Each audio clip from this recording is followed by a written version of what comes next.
안녕하세요. 성공예감 이대호입니다.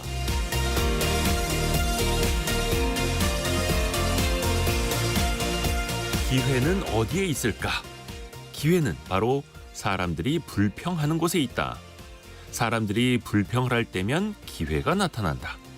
사람들의 불만을 처리하고 문제를 해결하는 것이 바로 우리에게는 기회가 된다. 만약 여러분이 다른 사람과 마찬가지로 불평만 한다면 어떠한 기회도 없을 것이다. 알리바바를 창업한 마윈이 한 말입니다. 어떠한 제품이든 또 서비스든 사람들의 불평과 불만이 없을 수가 없죠. 그래서 사업가들은 고객이 터뜨리는 불평과 불만을 오히려 회사에 대한 선물처럼 받아들입니다. 그냥 돌아서서 경쟁사로 가버리는 것보다 불평, 불만을 남겨주는 게 감사하다는 거죠. 기회를 찾는 사람들이 기다리는 그 기회는 의외로 가까운 곳에 있을 수 있습니다. 11월 30일 목요일 성공예감 이대호입니다. 시작합니다.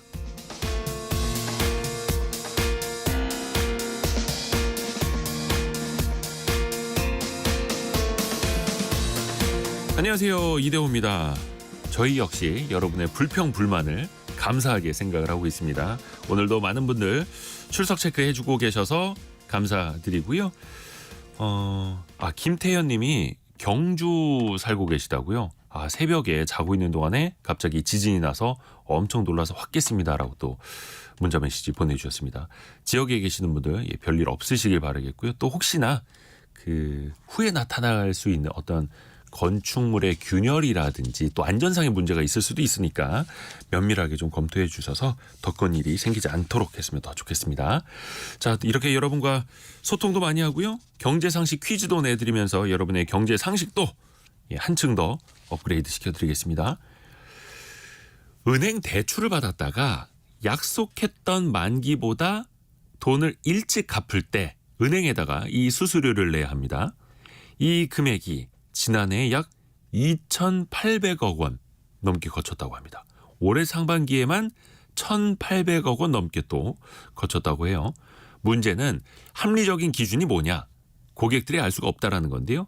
은행들이 획일적으로 이거를 결정해서 이만큼 내세요라고 하고 있다고 합니다. 주요 5대 은행이 주택담보대출을 고정금리로 받았다가 일찍 갚는 사람들에게 받는 게 1.4%, 변동금리의 경우에는 1.2%로 모두 똑같다고 합니다. 그래서 금융당국이 실제로 발생한 비용만 받으세요 이렇게 지도를 하고 있고 이걸 또 비교 공시하기로 했는데요. 참고로 6개 시중은행이 연말까지는 그럼 우리가 이걸 안 받겠습니다라고 선언을 하기도 했습니다. 한 달 정도 남았으니까요. 혹시나 대출 받은 거 조기에 상환하시려는 분들은 이렇게 수수료를 안 내는 시기를 이용하시면 더 좋을 것 같습니다. 은행에서 빌린 돈을 중도에 상환할 때 내는 수수료. 이 정도면 거의 한 70% 정도는 다 드린 거 아닙니까? 네. 짧은 문자 50원, 긴 문자 100원이 드는 샵 9730으로 참여해 주시면 되고요. 추첨을 통해서 선물을 또 보내드립니다. KBS 콩과 유튜브를 통해서도 함께 하실 수 있고요. 성공예감 이대호입니다. 자주 검색하시면 성공이 가까워집니다.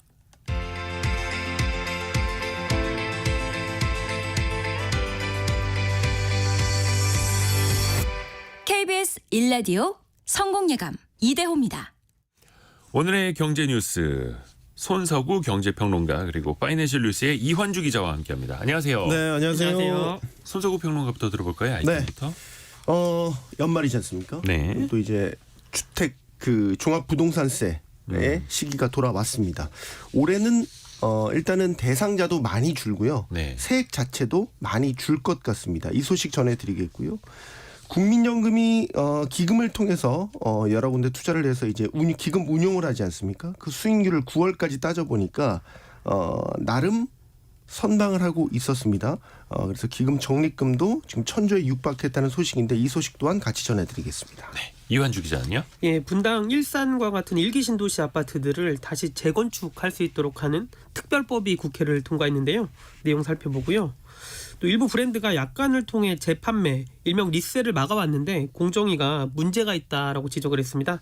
자세한 소식 전해드리겠습니다. 네. 자, 손석우 평론가가 준비한 소식. 종합부동산세가 크게 준다. 이게 참 나라 입장에서는 세수가 줄어서 안 좋은 거고 네. 내야 했던 사람들 입장에서는 또 반가운 소식인데요. 네. 뭐 일단 개인 입장에서 반가운 소식 같은데요. 일단 납부 대상이 많이 줍니다. 예. 작년에 120만 명이었거든요. 올해 이게 41만 명으로 3분의 1로 줄었고요. 네. 줄고요. 정확히 얘기하면 납부 세액은 작년 3조 3천억 원에서요. 올해는 1조 5천억 원으로 역시 와. 절반 이상 감소를 합니다. 네. 정확히는 이게 이제 주택에 대한 종부세입니다. 납부 대상 규모를 보면 문재인 정부 때 많이 늘었었죠. 문재인 정부 첫 해였던 2017년에 33만 2천 명에서 매년 늘어서요. 마지막 해였던 2021년에 93만 1천 명까지 늘었고요. 작년에 처음으로 100만 명을 돌파했다가 올해는 이제 5년 전인 2018년 수준으로 되돌아간 셈입니다. 세액의 경우에는 앞서 1조 5천억 원이라고 말씀드렸죠. 이건 2020년과 같은 수준으로 돌아간 건데 가장 많은 종부세가 거쳤던 해는 2021년으로 4조 4천억 원이었습니다. 네. 자, 이 가운데 다주택자 종부세 과세 인원은 지난해 90만 4천 명에서 24만 2천 명으로 또 세액은 2조 3천억 원에서 4천억 원으로 급감을 해서 다주택자에 대한 종부세 대상자 세액이 가장 많이 줄었습니다.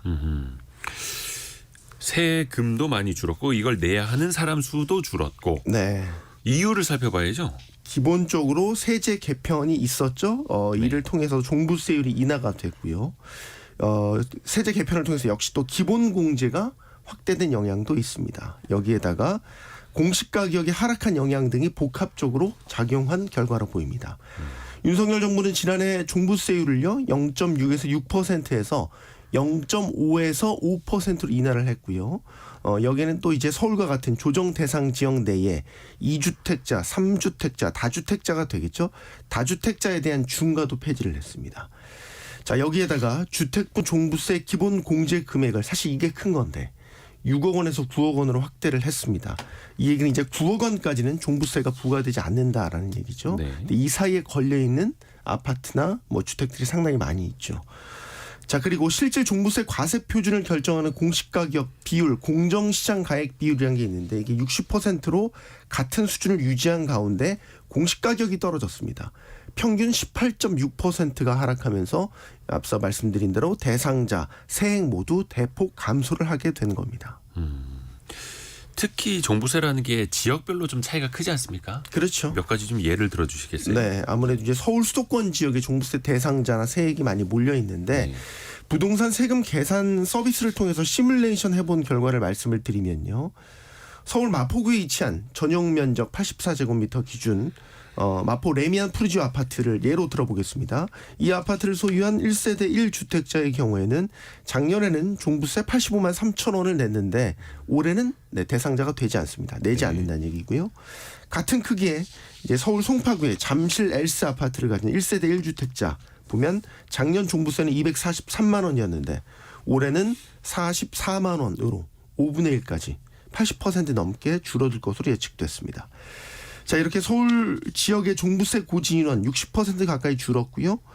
세종과 인천 약 80%, 대전과 대구 75% 등 올해 공시가격 하락폭이 큰 지역에서 과세 인원 감소율이 큰 것으로 나타났습니다. 정부의 세제 정상화 방침에 따라서 세 부담은 크게 줄었지만 세액이 반토막이 났기 때문에 세수 펑크 우려도 같이 제기되고 있습니다. 종합부동산세는 올해 총 예산 중에 5.7%를 차지하고 있습니다. 저도 부동산부 기자 당시에 항상 연말이면 뭐 네. 종부세 폭탄 이런 기사 아하. 많이 썼는데요. 꼭 네. 그걸 서민이랑 엮어서 기사를 쓰라는 오더가 내려와요. 근데 보시면 알겠지만 종부세 내는 분들은 한 100명 중에 한두 명입니다. 예. 그러니까 일종의 그렇죠. 부자 세금인 거고요. 예. 우려되는 건 한 1조 8천억 원 정도 종부세가 덜 거치는데 지금 정부 세수가 적잖아요.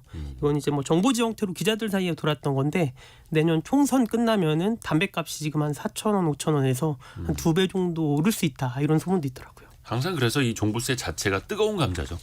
내는 사람은 야 그래도 비싼 집 있는 거 아니냐라고 이제 내는 사람들을 그렇게 또 보는 분들이 있고 거기서 살고 계시는 분들은 아니 나는 이거 그냥 자산이 올랐을 뿐이지 나는 소득이 별로 없는데 부담된다.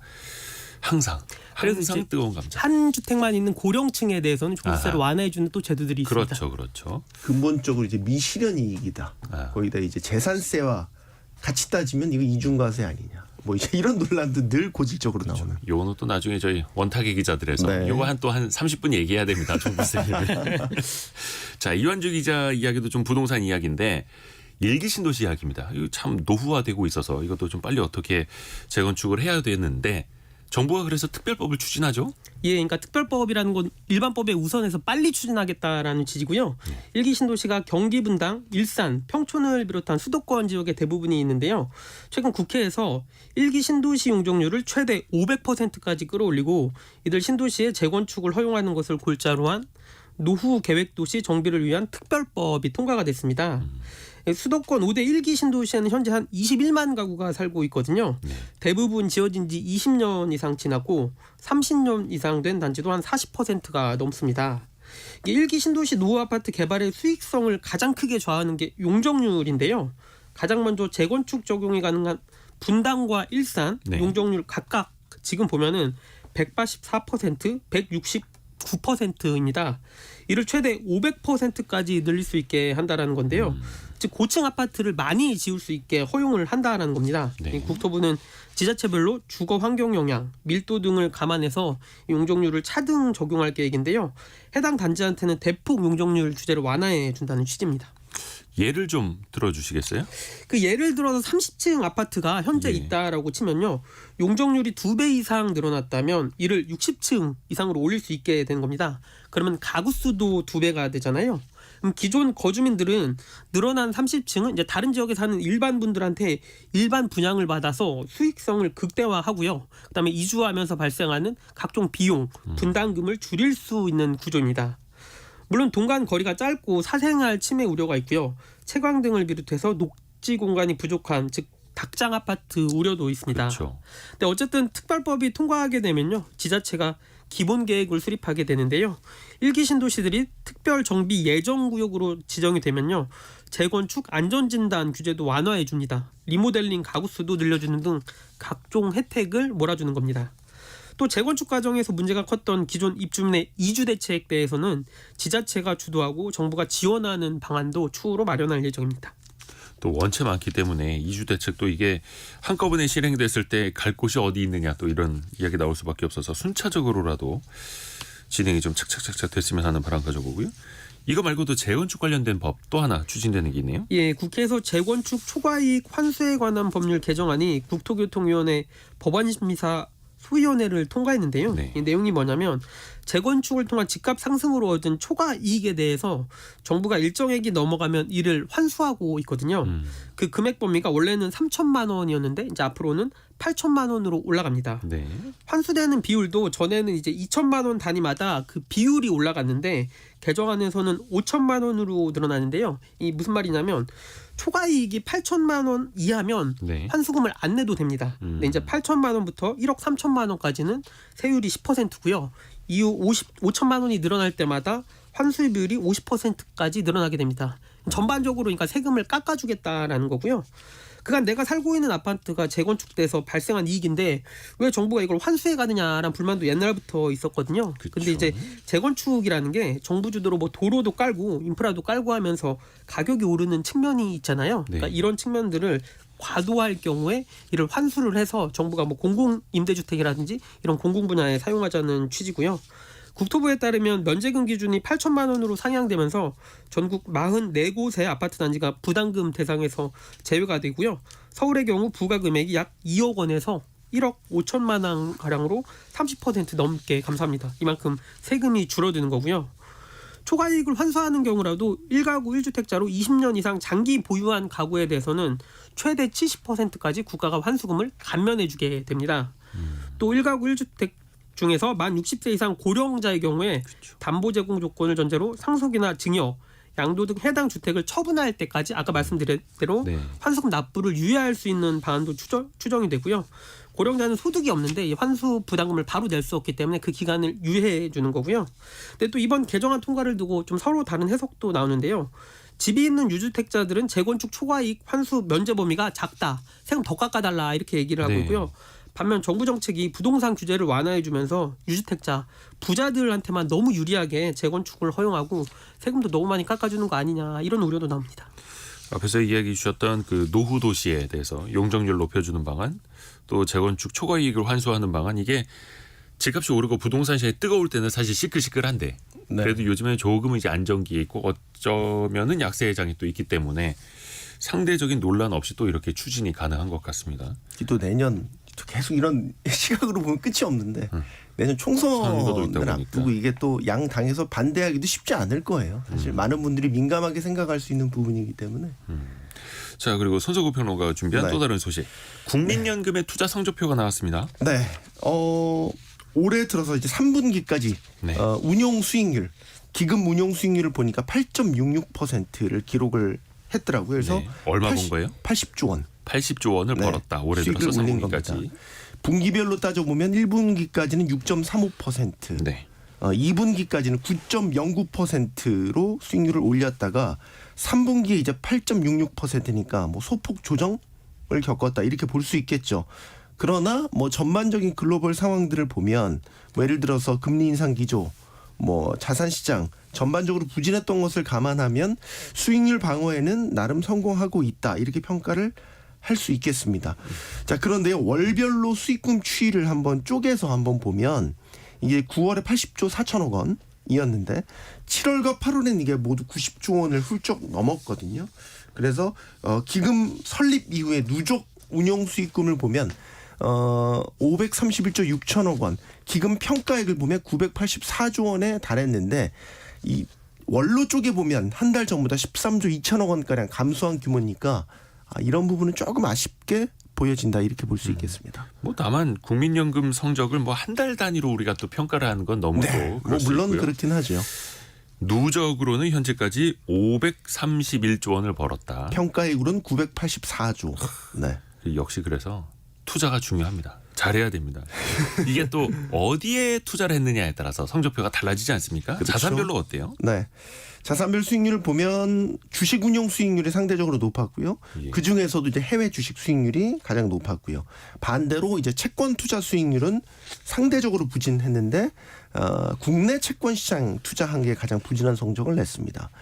이 금액 가중 수익률을 기준으로 보면 국내 주식은 13%, 해외 주식은 16%, 국내 채권 2.5%, 해외 채권과 대체 투자가 각각 7%대로 나타났습니다. 국민연금이 아시겠지만 작년에 최악의 연간 손실 기록을 했습니다. 그래서 올해는 수익률 회복에 어느 때보다 초점을 맞추고 있는데, 자, 이에 대한 일환으로요, 자산 배분 체계를 단순화해서 적극적인 투자가 가능토록 하는 기준 포트폴리오 제도 도입을 위한 작업에도 국민연금이 착수한 것으로 알려졌습니다. 현재 추세대로라면 국민연금 2055년에 완전 고갈될 것으로 추산되고 있죠. 국민연금이 좀 더 기금을 잘 운영해서 좋은 수익률을 올려야 하는 이유도 여기에 있습니다. 그렇죠.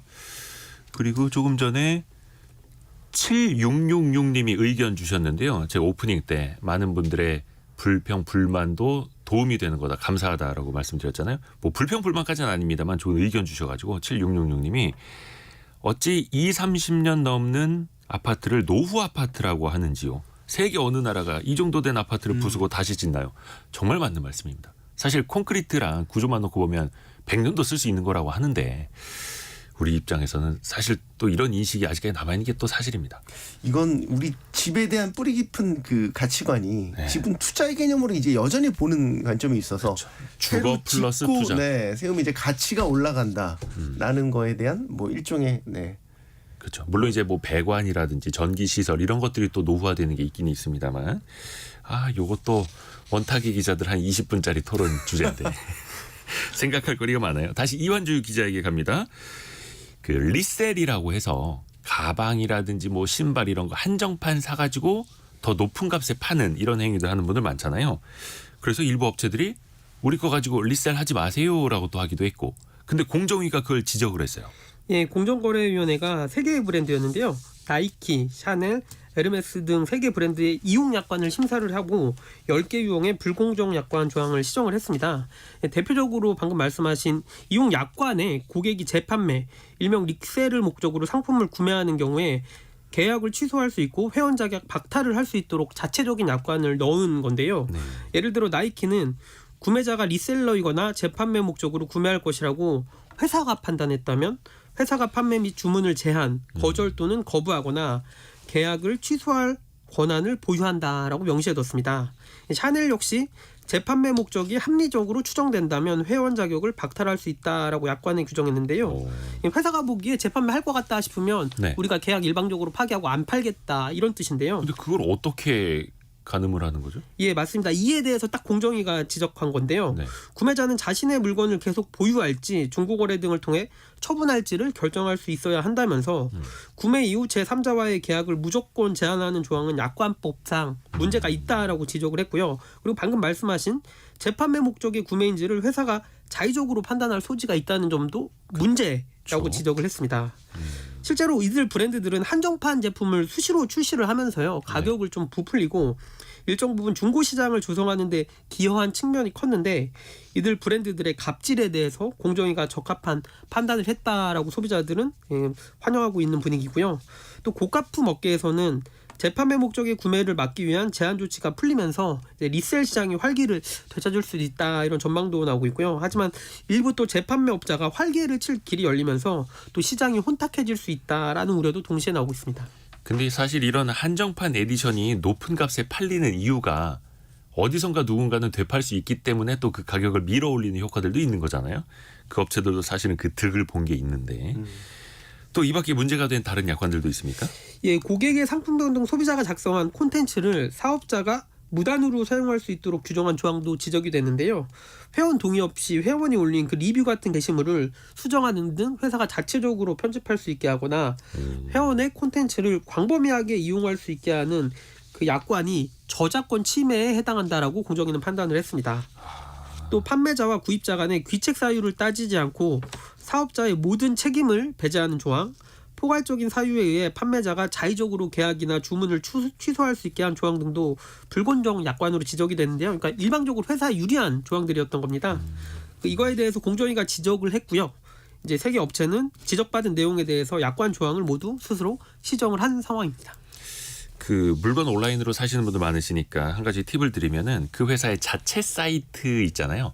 근데 거기서는 소비자들의 불평 불만 그 댓글을 차단하거나 삭제할 수가 있습니다.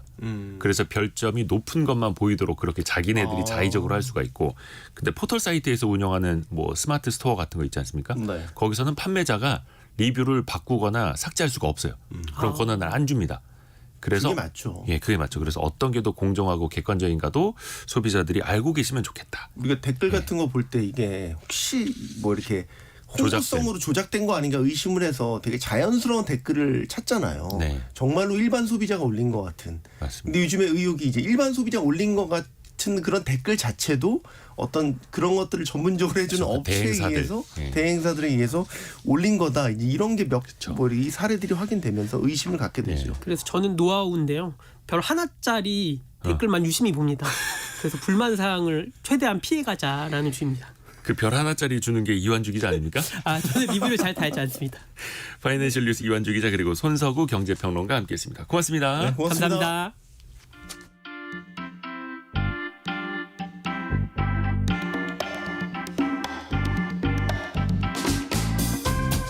지금 여러분께서는 KBS 일라디오 성공예감 이대호입니다를 듣고 계십니다. 참여해주신 여러분께는 추첨을 통해 건강을 품다 헬시허그에서 고함량 글루타치온 퍼펙트 75를, 아름다운 식탁 창조 주비푸드에서 자연에서 갈아 만든 생와사비를, 쉽고 빠른 판촉물 제작 시너지 기프트에서 LED 무드 등 스탠드를, 그리고 성공예감에서 준비한 커피 쿠폰을 보내드립니다. 당첨자는 성공예감 이대호입니다 홈페이지에서 확인하세요. 경제상식 퀴즈 한 번 더 내드리겠습니다. 대출을 중도에 갚았을 때 내는 수수료를 예, 7글자네요. 예, 좀 깁니다. 근데 많은 분들이 이걸 왜 내야 되지? 내가 당신네한테 돈을 먼저 돌려드린다는데 이걸 내가 왜 내야 돼요? 이해 못하시는 분들 많거든요. 일종의 그 계약 위반 위약금 쪽으로 보는 겁니다. 왜냐하면 은행들이 계획했던 자금 조달이 있고 저 고객님이 30년 동안 돈을 쓰신다고 했으니까 우리는 돈을 어떻게 조달을 해서 어떻게 굴려야겠다라고 계획을 세워놨는데 그게 어그러지는 거죠. 그것도 30년짜리 약속을 했는데 뭐 한 1, 2년 만에 그 약속을 깬다라고 하면은 그래서 일종의 위약금 개념이다. 그런데 그건 어떻게 산정하는 거냐? 그 과정을 모르겠다. 또 이런 불만들도 많아서 그 과정을 금융당국이 들여다보고 있는 거죠. 일단 6개 시중은행이 연말까지는 올해까지는 한 달간 이걸 이제 받지 않겠다라고 선언을 하기도 했는데요. 중도에 상환하면 내야 하는 수수료. 예, 그게 정답입니다. 그걸 7글자로 보내주시면 되는데요. 와, 강유희 님이 전에 성공예감에서 다뤄주신 것 기억나요? 라고. 모범생입니다. 모범생. 고맙습니다. 감사합니다. 8322님이 대출은 많은데 한 번도 갈아타 본 적이 없어서 아직 내본 적이 없네요. 미련한 걸까요? 라고 보내주셨는데 아유 미련하다니요. 예. 그래도 이제 그냥 갈아타는 게 아니라 그 조건을 살펴봐야 하는 거죠. 조금 있다가 저희가 그 대출 갈아타기 이야기 해드릴 거니까요. 그때 조금 더 들어보시면 더 좋을 것 같네요. 이렇게 좋은 콘텐츠가 많이 준비되어 있다니. 그리고 송유성님은 3년이 지나면 계약기간 중간에 갚는 이 수수료가 없다고 해서 3년 되기를 기다리고 있어요. 맞습니다.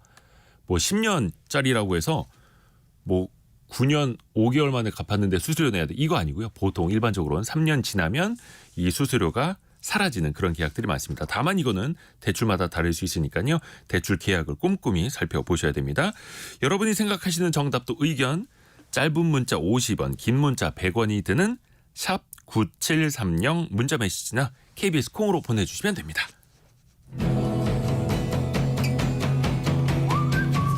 오늘의 움직임에 주목하고 세상의 흐름을 놓치지 않습니다. 여러분의 내일을 응원하며 성공의 열쇠를 함께 찾아갑니다. 성공예감 이대호입니다.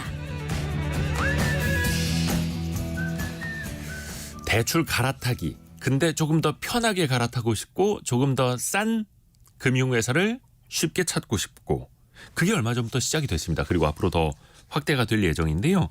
한 반년 정도가 지났는데요. 이 대환대출 플랫폼이라는 것 잘 작동하고 있는지 우리가 또 어떻게 잘 활용할 수 있을지 살펴보겠습니다. 서울디지털대학교 경영자산관리학부 최미수 교수입니다. 안녕하세요. 안녕하세요. 네, 교수님. 일단 대환대출 플랫폼 이거 잘 모르시는 분들을 위해서 먼저 개념부터 좀 쉽게 설명 좀 부탁드립니다. 네, 대환대출이라는 건 한마디로 대출을 갈아타는 것이고요.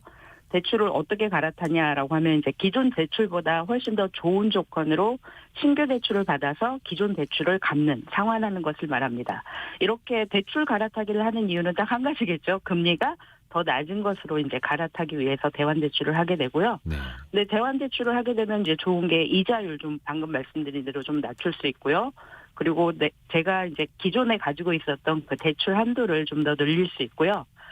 그리고 대환대출을 할 때 새로운 대출의 상환 기간을 좀 자유롭게 정할 수가 있거든요. 네. 그래서 대출 상환 기간을 늘릴 수가 있습니다.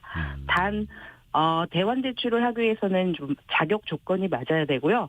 대출 한도가 생각보다 많이 안 나올 수도 있습니다. 그래서 그런 점에 유의해서 대환대출을 하는 게 좋겠고 신규 대환대출을 받을 때는 제일 중요한 것이 이제 금융사를 잘 고르는 것이 가장 중요한데요. 네. 일단은 이제 기본적으로 내가 아주 금리가 높은 대부업에서 대출을 받았다? 그럼 이 금융권으로 갈아타야 되겠고, 이 금융권에서 받았다라고 하면 1금융권인 이제 대형은행으로 갈아타는 것이 가장 좋겠습니다. 당연히 이제 금리 때문에 그렇게 그렇죠. 갈아타는 것이 되겠죠.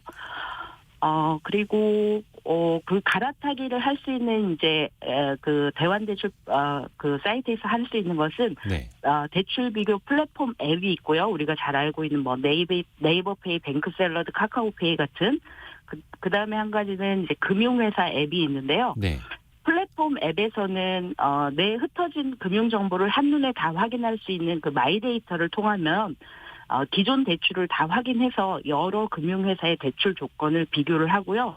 실제 그 플랫폼에서 대출을 받는 게 아니고 금융회사 앱으로 다시 이동해서 대출을 갈아탈 수 있습니다. 즉 플랫폼에서는 대출 금리를 비교해 볼 수가 있는 거거든요. 네. 그리고 이제 두 번째로는 금융회사 앱에서는 마이데이터 가입 없이 내가 그 금융회사의 이제 회원이기 때문에 금융회사에서 받은 기존 대출을 확인할 수 있고 네. 바로 그 금융회사의 대출로 갈아탈 수가 있습니다. 그래서 그 스마트폰 플랫폼 앱을 설치하고요. 대환대출을 하기 위해서는 그다음에 마이데이터를 통해서 내가 그 기존의 대출 내역을 조회하고 기존 대출을 선택하고 이제 뭐 직장이라든지 소득이라든지 자산 등 정보를 입력하게 되면 이제 그 비교 금리나 이런 것들을 상환 방식이나 이런 것들을 비교해서 나에게 맞는 대출 상품을 선택할 수 있고요. 결국은 또 이제 금융회사 앱으로 이동해서 대출 계약을 실행할 수가 있습니다. 네.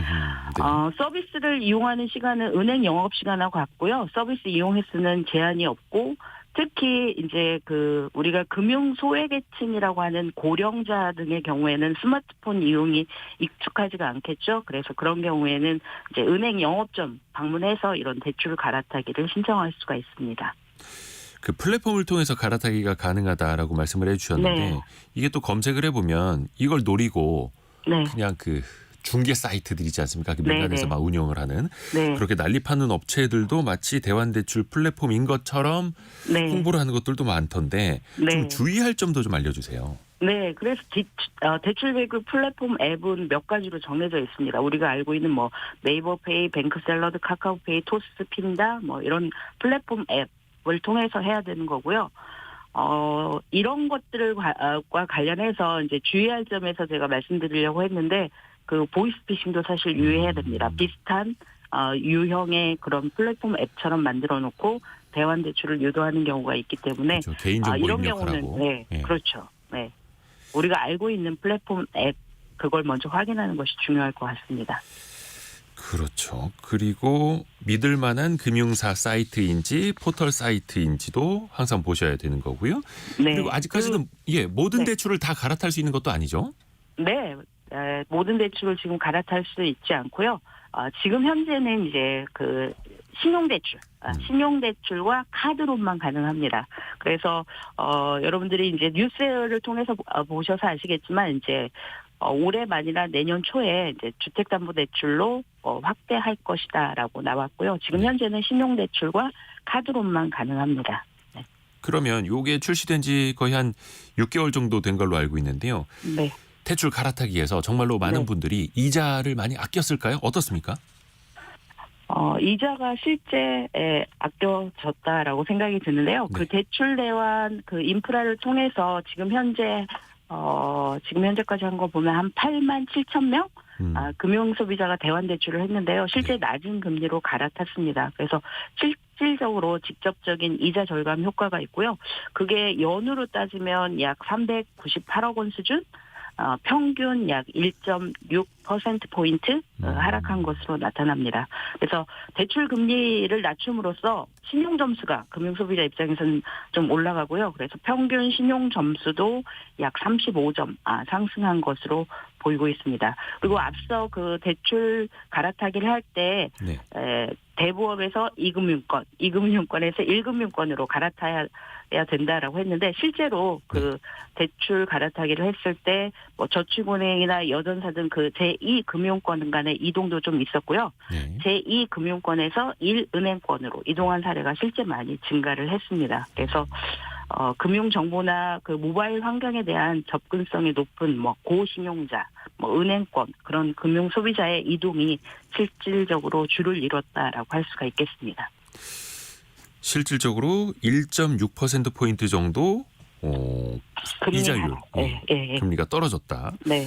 실질적으로 이제 도움이 됐다라는 이야기고요. 네네. 그런데 그 전체 신용대출로 따져보면은 그 모수 가운데 실제로 이렇게 갈아타기를 하신 분들이 또 많지는 않다 하더라고요. 그 비중으로 봤을 때. 왜 네. 그럴까요? 실제로 봤을 때는 그 지난 5월 31일부터 신용대출 대출 대환 인프라가 구축이 돼서 시행이 됐거든요. 네. 그래서 실제 더 낮은 금리로 이제 갈아탄 거 이용 금액은 한 2조 원 정도 되고요. 네.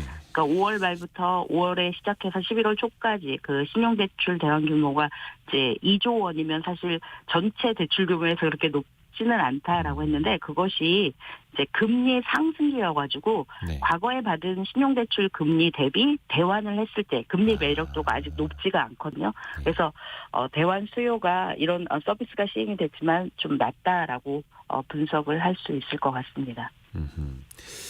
그리고 중신용자들 있지 않습니까? 약간 좀 네. 애매모호하신 분들 그 중간에 있어서 네. 그런 분들의 이자 부담도 많이 낮아졌을까요?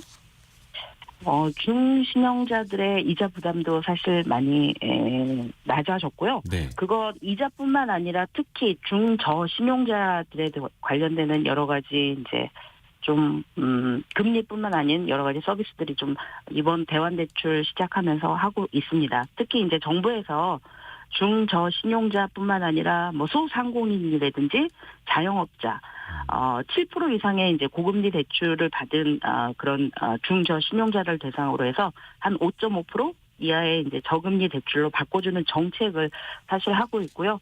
그래서 특히 이런 중저신용자에 대한 금리 인하 이런 것은 그 인터넷 은행들이 좀 더 주도적으로 하고 있습니다. 뭐 카카오뱅크나 K뱅크, 토스뱅크 같이 그런 인터넷 은행들이 그 중저신용자들에게 이제 금리를 좀 내리면서 대출 문턱 많이 낮춰서 실제 그런 혜택을 좀 보고 있고요. 그래서 이 금융권에서 이런 중저신용자가 고금리로 이자 고통을 받았던 그런 중저신용자에게 1금융권에서 비교적 좀 낮은 금리로 대출을 받을 수 있도록 기회가 좀 확대됐다라고 할 수가 있겠고요. 네.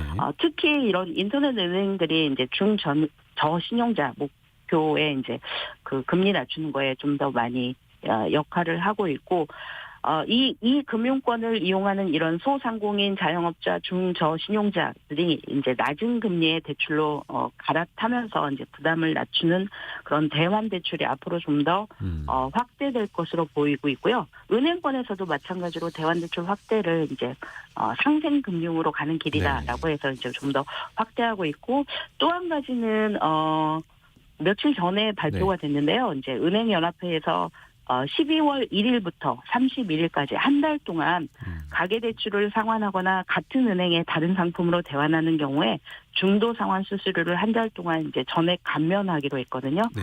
그래서 그런 중저신용자들의 그런 취약차주라고 하죠. 네. 그런 중도 상환 수수료 한시적 면제 프로그램을 이용한다라고 하면 그런 대출 상환 시 좀 더 유리한 부분이 있을 것 같고요. 네. 또 하나는 그 같은 은행 내에서 동일한 상품 아니면 유사 상품을 이제 변동금리에서 고정금리로 대환할 때 그런 대출 실행 비용도 이제 사실상 발생하지 않게끔 이런 것들 반영해서 변동형 뭐 주담대를 이제 같은 은행 동일한 상품의 고정형으로 갈아탈 때 중도 상환 수수료가 발생하지 않도록 하는 부분도 좀 더 그 금융 소비자에게 어떤 편익을 제공하기 위한 정책으로 나와 있다라고 할 수가 있겠습니다. 아하.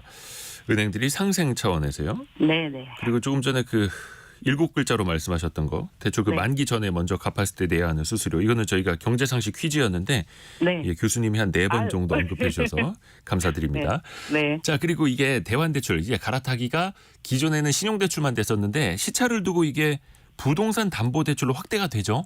네. 그것도 좀 알려주세요. 네. 그 신용대출에서 시작이 됐다가요. 이제 그 부동산 담보대출, 특히 이제 주택담보대출로 확대가 많이 되고 있습니다. 그래서 주택담보대출의 경우에는 현재 이제 32개 금융회사가 참여할 예정이다라고 되어 있고요. 근데 이제 문제는 주택담보대출의 대상이 아파트로 한정이 됩니다. 아파트는 그 KB 국민은행 시세를 바로 받아볼 수가 있죠. 근데 연립주택이나 다세대 주택 같은 경우에는 시세 확인이 불가능해서 그 주택담보대출 대환 서비스는 좀 제외가 됐습니다. 그래서 실시간 시세 조회가 불가능한 경우에 실시간 대출 비교나 대출 이동 구현이 좀 어려워서요. 이제 아파트 다세대나 연립을 제외하고 시세 정보가 실시간으로 확인할 수 있는 이제 아파트를 우선 대상으로 한다라는 것이 이제 일단 시작이 될 것 같고요. 네. 요거는 네. 네. 그래서 앞으로 요게 또 그 아파트 담보대출 그 갈아타기, 주택담보대출 갈아타기 요런 것도 또 얼마나 또 활성화되는지 저희가 계속해서 또 정보를 전달해 드려야겠네요. 네. 서울디지털대학교 경영자산관리학부 최미수 교수 통해서 대환대출 플랫폼 한 번 더 체크를 해봤습니다. 고맙습니다.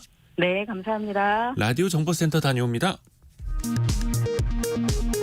오늘 새벽 4시 55분 경북 경주시에서 규모 4.0의 지진이 발생했습니다.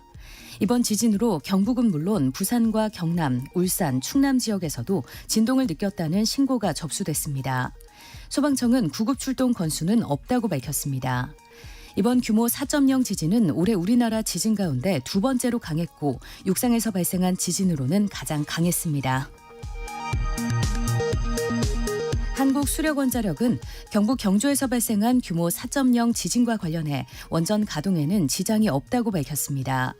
원자력 안전위원회도 오전 7시 기준 국내 모든 원자력 시설 안전성에는 이상이 없다고 밝혔습니다. 전세 사기 피해 지원 특별법에 따라 전세 사기 피해자로 결정된 사례가 825건 늘어 총 9,000건을 넘어섰습니다. 그중 절반 가까이는 임차 보증금 1억 원 이하로 나타났습니다.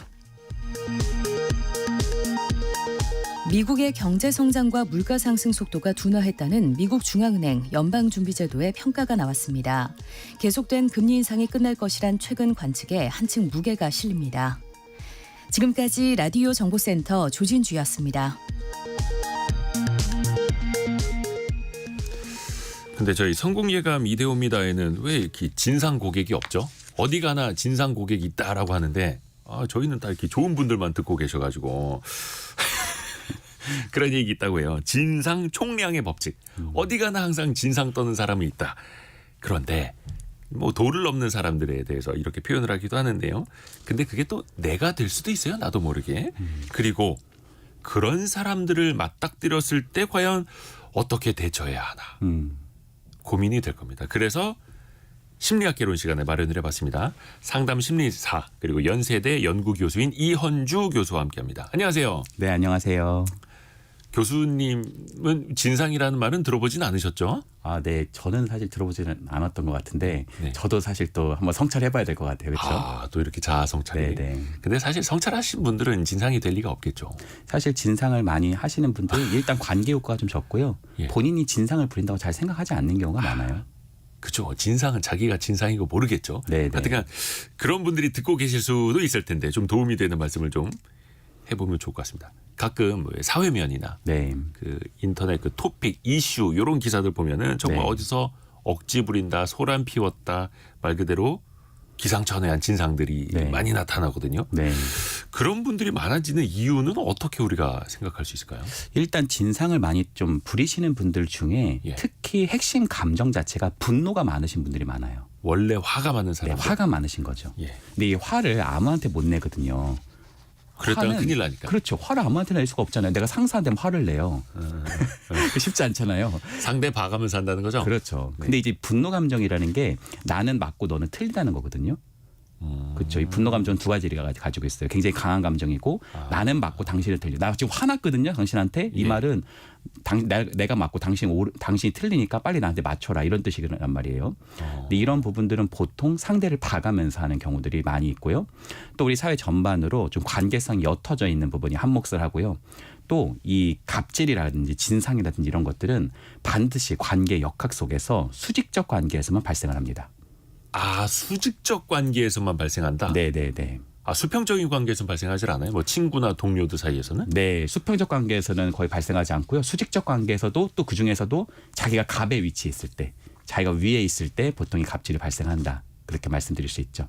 본인이 스스로가 갑이라고 우월감을 느낄 때 갑질을 하는 것처럼. 네. 그래요.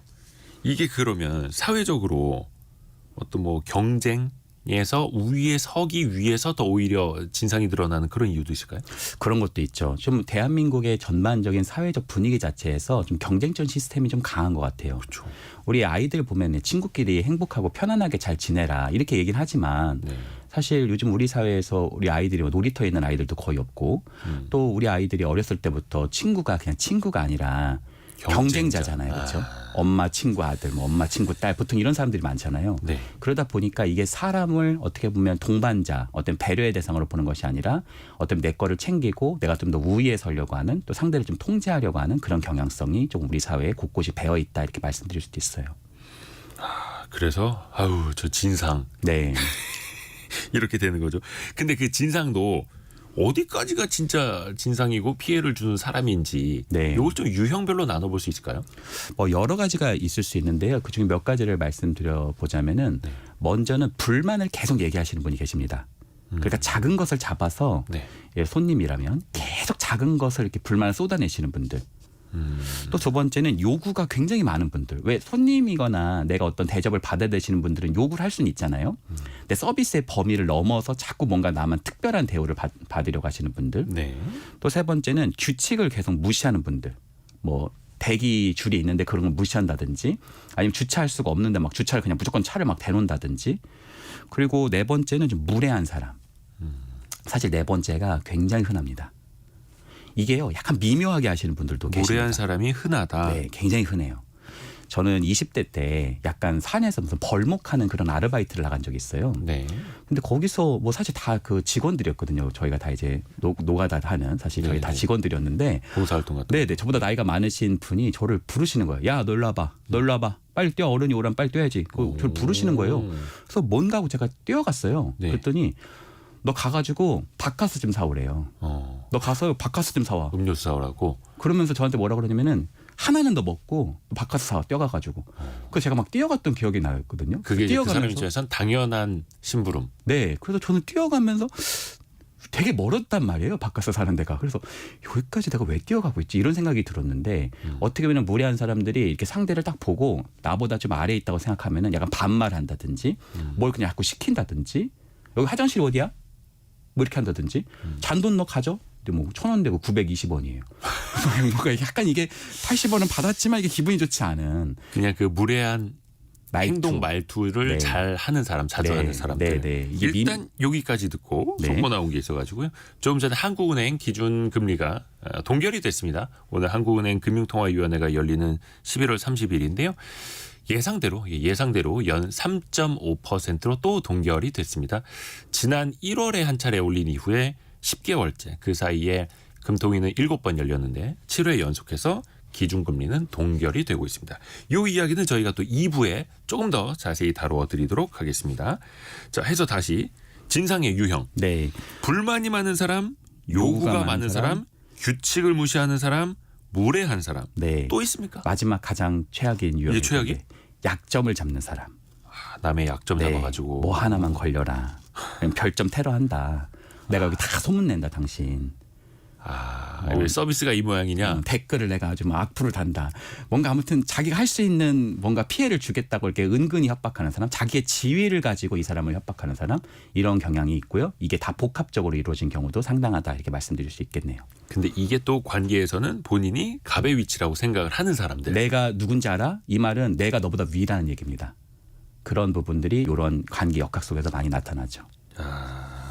근데 이게 참 대처하는 게 더 어려울 것 같아요. 일단은. 네. 이런 사람들 만나면 피하고 싶은데 네. 그래도 이게 장사하시는 분들 입장에서는 뭐 요즘엔 좀 덜합니다. 옛날에는 손님은 왕이다. 네. 이런 것도 있었고 인식이. 네. 어떻게 해야 됩니까? 일단 우리 사회에서 손님은 왕이다라고 하는 프레임 자체가 좀 사라져야 돼요. 그 프레임 자체가. 네, 자체가 사라져야 된다. 손님은 그냥 손님이지. 손님은 그냥 손님입니다. 그렇잖아요. 손님이 왕은 아니잖아요. 예. 그리고 왕이라는 게 신하가 있어야 됩니다. 그죠. 그러니까 갑질과 진상은 반드시 조건이 있어요.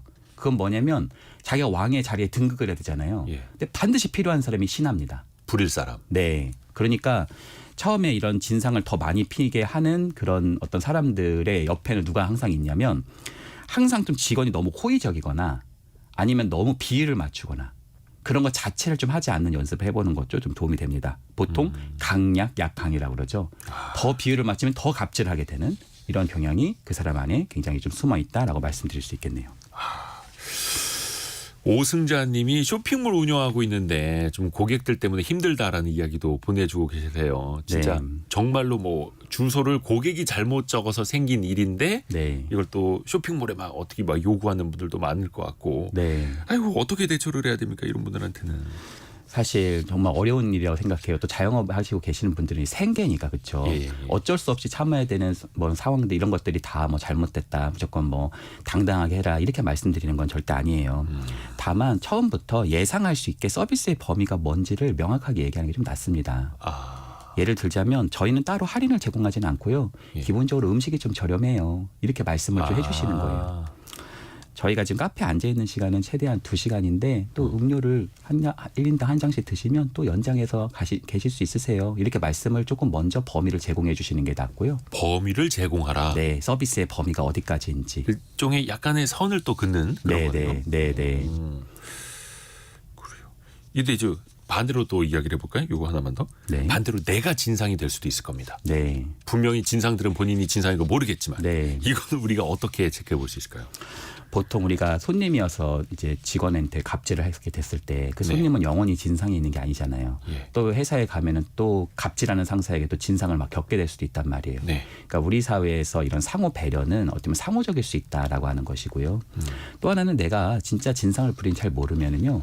나에게 직언을 해줄 수 있는 조금 나에게 솔직하게 말해줄 수 있는 내 주변에 강한 좋은 친구나 좋은 사람에게 솔직하게 좀 물어보는 것도 괜찮아요. 왜냐하면 사람은 누구나 실수할 수 있거든요. 아하. 사람은 말투에서 사람을 기분 나쁘게 할 수도 있단 말이에요. 내가 모를 수도 있어요. 그럼 내가 혹시 실수하면 네가 좀 알려줘라. 이렇게 해서 그 친구나 아니면 동료나 가족에 조금 얘기해 주는 것도 하나의 방법이지 않을까 싶습니다.